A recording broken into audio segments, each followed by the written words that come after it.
দ্বিতীয়ত আমরা বাংলাদেশকে একটি বহু ভাষা এবং বহু সংস্কৃতির দেশ হিসেবে গড়ে তুলতে চাই, কারণ ঐতিহাসিকভাবে এই বদ্বীপ অঞ্চল এখানে বহু ভাষা, সংস্কৃতি, ধর্ম এবং সভ্যতার মিলন কেন্দ্র ছিল।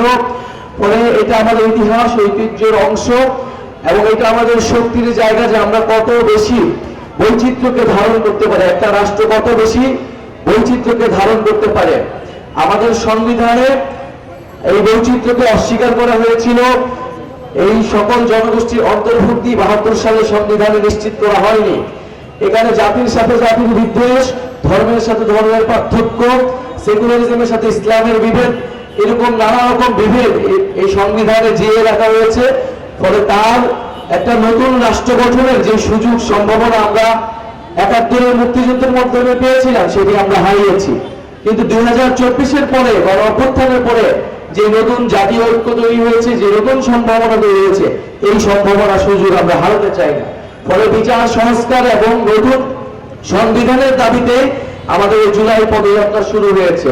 আমরা চাই আপনারাও এই নতুন সংবিধানের দাবিতে, আপনার জাতিগোষ্ঠীর অন্তর্ভুক্তির দাবিতে, আপনার পরিচয় স্বীকৃতি এবং পাহাড়ি বাঙালি সবার মানবাধিকার, নাগরিক অধিকার, নাগরিক মর্যাদা নিশ্চিত দাবিতে সকলকে ঐক্যবদ্ধ হতে হবে, সকলকে এই দাবি উঠাতে হবে। পাহাড় হোক, সমতল হোক, আমাদের একটি নতুন সংবিধান লাগবে, একটি নতুন বাংলাদেশ লাগবে, একটি নতুন খাগড়াছড়ি লাগবে। অন্তর্বর্তী সরকার গঠনের পরে আমি যখন দায়িত্বে ছিলাম, সরকার গঠনের খুব পরপরে দিঘি মেলাতে আমি একবার এসেছিলাম এই খাগড়াছড়ি। সেখানে তখন একটা সমস্যা হয়েছিল বাজারে আগুন লাগানো নিয়ে। আমি তখন এসেছিলাম ইনস্ট্যান্ট এবং আমি পাহাড়ি বাঙালি সব জনগোষ্ঠীর সাথে কথা বলেছিলাম। এবং এই যে বাজারে আগুন লাগানোর ঘটনা ঘটেছিল, এটাতে কিন্তু সব পক্ষই ক্ষতিগ্রস্ত হয়েছিল। যারা পাহাড়ি বাঙালি যারা সেখানে বিক্রি করতে আসে এবং যারা কিনতে আসে সবাই কিন্তু সেই ক্ষতির শিকার হয়েছিল।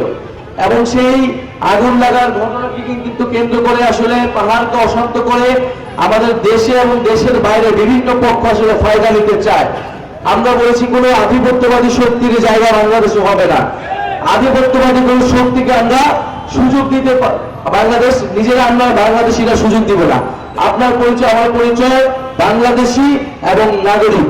সেই বাংলাদেশি এবং নাগরিক পরিচয়ের ভিত্তিতে আমরা বাংলাদেশ রাষ্ট্রটাকে নতুন করে করতে চাই।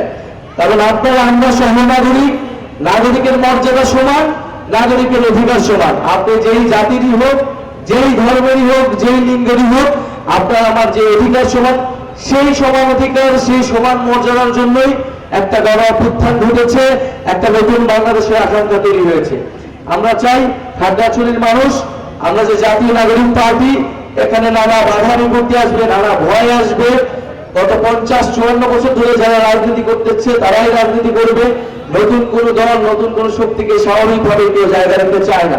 কিন্তু আমরা চাই যে আপনারা ভয় ভীতি ভেঙে এগিয়ে আসবেন। আমরা ঐক্য এবং সম্প্রীতির মাধ্যমে নতুন দেশ গড়ব। যারা অন্য রাজনৈতিক দল আছেন, আমরা সবার প্রতি আহ্বান জানাবো যে দেশ গঠনে এই পাহাড়কে নতুন করে গঠন করতে, পাহাড়ের মানুষের অর্থনৈতিক, সাংস্কৃতিক, ধর্মীয় অধিকারের পক্ষে, রাজনৈতিক অধিকারের পক্ষে আমরা সবাই যাতে ঐক্যবদ্ধ হই, সবাই সেই জায়গাটা নিশ্চিত করে সেই আহ্বান জানাবো। আজকের অনুষ্ঠানে পথসভায় রেড জুলাই যারা আহত এবং জুলাই যোদ্ধা হয়ে এসেছেন তাদেরকে আন্তরিক ধন্যবাদ এবং কৃতজ্ঞতা জানাই। ইসলামী আন্দোলন খেলাফত মজলিস যারা আমাদেরকে শুভেচ্ছা জানিয়েছেন তাদেরকে ধন্যবাদ জানাই। এবং এনসিপির যারা খাগড়াছড়ির নেতৃবৃন্দ রয়েছেন, স্থানীয় জাতীয় যুব শক্তি এবং শ্রমিক উইংয়ের নেতৃবৃন্দ রয়েছেন এবং বৈষম্যবিরোধী ছাত্র আন্দোলনের যারা নেতৃবৃন্দ রয়েছেন তাদেরকে কৃতজ্ঞতা জানাই। এবং সর্বোপরি আপনারা যারা দূর থেকে শুনছেন, এই তপ্ত রোদের মধ্যে আমাদের আসলে কিছু করার নেই, কারণ আমরা রাস্তায় নেমেছি। ঝড় হোক, বৃষ্টি হোক, রৌদ্র হোক, আমাদেরকে এই পথসভাটা চালিয়ে যেতে হয়।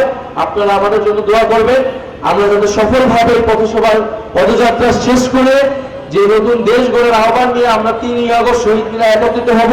সেখানে আপনার আমার খাগড়াছড়ি পাহাড়ের পুরো বাংলাদেশের যে সকল অধিকার মর্যাদার কথা, সেটা আমাদের ইস্তিহারের সঙ্গে বিশিষ্ট থাকবে।